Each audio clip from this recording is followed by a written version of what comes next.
Good evening to everyone. Very happy to be here. A Marketing White Book event is an annual feature in our calendar, much more than it's a calendar in business world's ecosystem.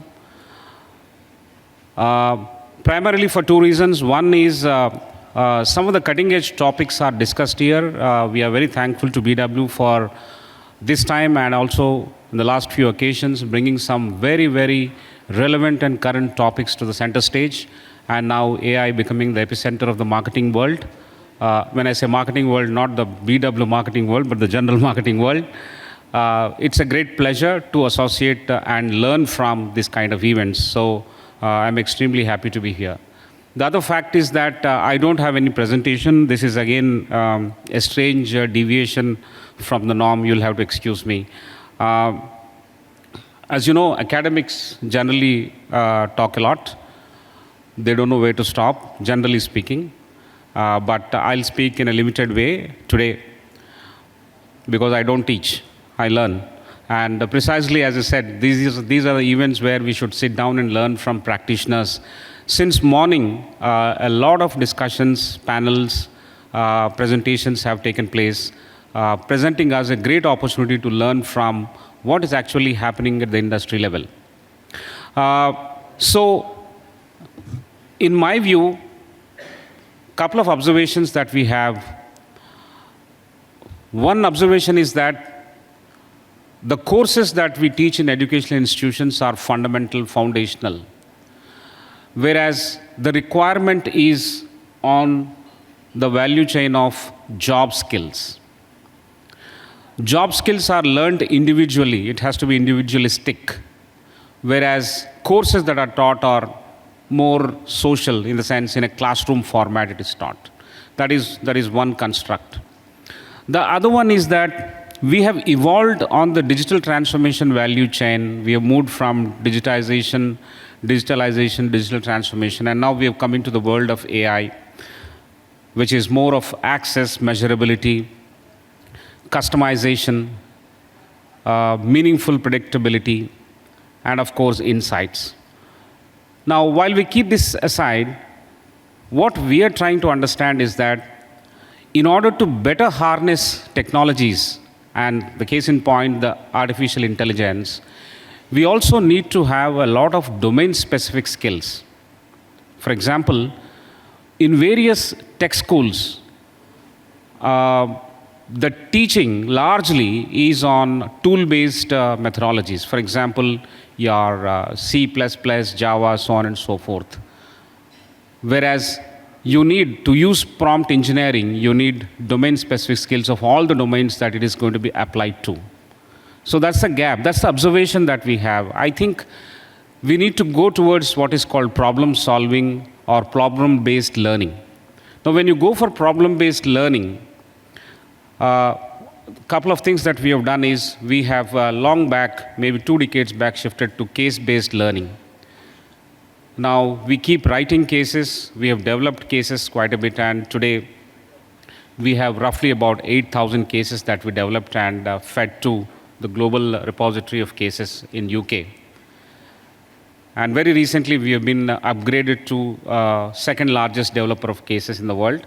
After Harvard, ICFAI Business School is the second largest case developer. And after that, you have INSEAD and you have few others. Now, there is another lab that we have established. It's called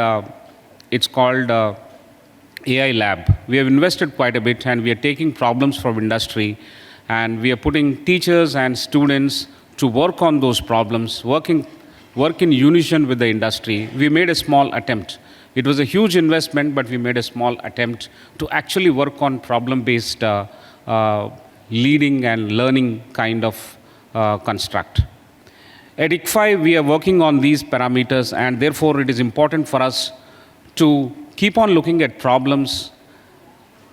If you have a lot of insights, but you don't know how to make business decisions, that is where I think people will make a lot of difference. Leaders will make a lot of difference. At every point in time, whenever there is an evolution of technology, there emerges a requirement for leadership being tested. leadership being tested, how to actually deal with. In the morning, we were talking about kindness, we were talking about empathy. Empathy, both functional in terms of business as well as social empathy. Being even-minded, managing the stress. How do we stave ourselves off the mental ill health that is plaguing most of us? I think for these leaders will play a key role, human beings will play a key role. And going forward, when we look at most of the students that we deal with in our institutions are Gen Zers, or not, they're not yet there, but largely in future it's going to be Gen Z. Now, the people who are teaching are Gen X. Sometimes they're boomers teaching Zoomers. So there's a huge generational divide, and that has to be understood very carefully. Something which machines do not help, but machines should be used where it can be for increasing our efficiencies at scale, but effectiveness probably with the people and leaders we may have to bring in. Now this Gen Z, Gen Alpha, as you may like to call, the generation of internet, or the Gen I that we would like to call, we are all impacted by this evolving AI, and more importantly, the generative AI. As and when there is a technology that is presented to you, is adopted, embraced very healthily, I think there is a lot of peace. More the resistance, more is the problem for us when we conduct our business in our organizations, in our industries, in our institutions. And then when internet becomes much more powerful than what it is, the speed becoming much, much faster than what it is, then we'll have the real beauty. With quantum computing coming and the internet speed jumping, say, 100 times more than what it is, I'm sure greater democratization of content sharing is possible. And at that time, probably, we will have enough resources and also opportunities to sit down and understand what machines cannot do, but what people or leaders can do, and make this world a little more balanced, a little more even-minded, a little more caring, and also justify the purpose why we are living on this earth, and make our social living a much more united, unified, and a meaningful one. There's a lot to do for leaders. There's a lot to do for technology as well. I think we need to work on the and mode instead of or mode. There are no merits or demerits. It's like, keep embracing, keep working on it, and we keep moving forward.